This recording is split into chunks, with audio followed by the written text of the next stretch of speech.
अर्धा माणूस होता, फुल पगार होता. आता फुल माणूस आहे आणि अर्धा पगार आहे.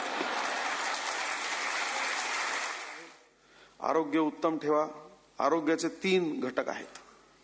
पहिला घटक म्हणजे आहार, दुसरा मी सांगितला विहार, आणि तिसरा म्हणजे निद्रा. शांत झोप, उत्तम झोप लागली पाहिजे. विहार म्हणजे व्यायामपणाला. आजपर्यंत लवकर जात होते, लेट येत होते म्हणून व्यायामाला वेळ मिळत नव्हता. आता तक्रारीला काही कारण नाही.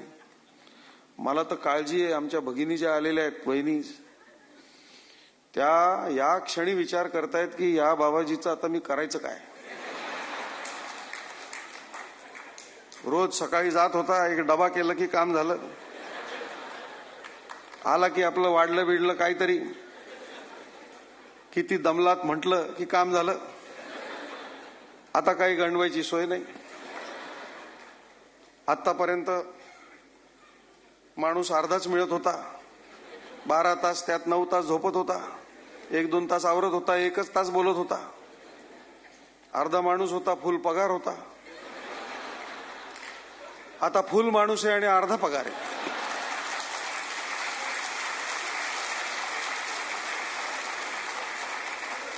तर ताई, तुमची विवंचना मी समजतो आणि म्हणून तुमच्या सगळ्यांच्या साक्षीनं रिटायर होणाऱ्या सर्वांना सांगतो की आतापर्यंत त्या जसं काही सर्व चालवत होत्या तसं त्यांना चालवू द्या. हे कुठून आलं, ते काय करते, एवढं कोणी घेतं का, हे असल्या भानगडी करू नका. शांतपणे जेवत होता तसंच जेवा. जास्त बडबड करायची, याला बोलव त्याला बोलव, त्रास द्यायचा नाही बिलकुल, आणि आनंदाने जगायचं. कारण काय आहे की खरोखरच आपण घरी नसण्याची घरच्यांना सवय असते, आणि आता घरी असण्याची सवय त्यांना लागेपर्यंत आपलं वागणं, आपलं बोलणं, आपलं चालणं जे आहे ते त्यांना सुखकारक असलं पाहिजे, त्रासदायक असता कामा नये. 30-30, 35-35 वर्ष मुंबईमध्ये राहून, मुंबई पोलिसांची, नागरिकांची सेवा करून मुंबईमधल्या अनेक गोष्टी आपल्याला पाहिलेल्या नसतात. मुंबईला, साऊथ मुंबईला हेरिटेज वॉक आहे, INS हमला आहे, जुहू चौपाटी आहे, इतक्या गोष्टी आहेत. काही ना काही राहून गेलेलं असतं, ते पूर्ण करा. महाराष्ट्र अतिशय सुंदर आहे, महाराष्ट्राचा सागर किनारा अतिशय सुंदर आहे, तिथे फिरायला जा, आनंद घ्या आणि आनंद द्या. जेवढा तुम्ही आनंद लोकांना द्याल तेवढा तुम्हाला पण मिळेल. आनंद ही एकच गोष्ट आहे की जी वाटून कमी होत नाही, वाढत जाते. आणि म्हणून जिथे जाल, जसे जाल, आनंदात राहा. तुम्ही त्या अनेक कमी भाग्यवान लोकांमध्ये आहात ज्यांना गॅरंटीड नोकरी असते, गॅरंटीड रिटायरमेंट असते. आज आपण एवढं सन्मानाने रिटायर होत आहे, हे देखील भाग्य आहे. आपले अनेक साथीदार या दिवशी रिटायर व्हायला पाहिजे होते, पण कदाचित काळाच्या पडद्याआड गेलेले आहेत. काही, कोणाला आरोग्याचा धोका झाला, कोणाला आणखीन काय झालं, काही ऍक्सिडेंटमध्ये पण आपले लोक जातात. आपण भाग्यवान आहोत की आपण आज या कार्यक्रमाला उपस्थित आहोत, सन्मानाने रिटायर होत आहोत.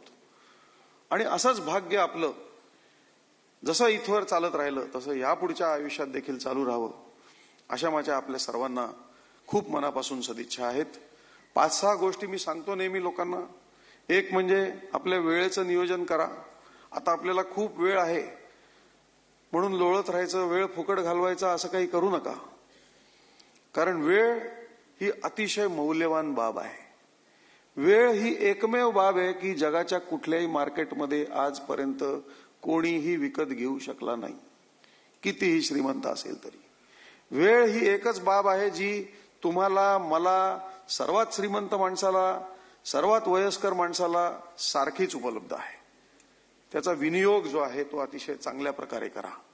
कोणाचे छंद काही असतील ते जोपासा, कोणाचे राहिले असतील आज सुरू करायला हरकत नाही. It is never too late.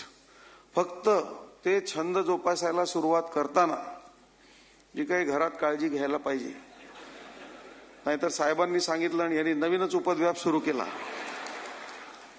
असं मला नको व्हायला.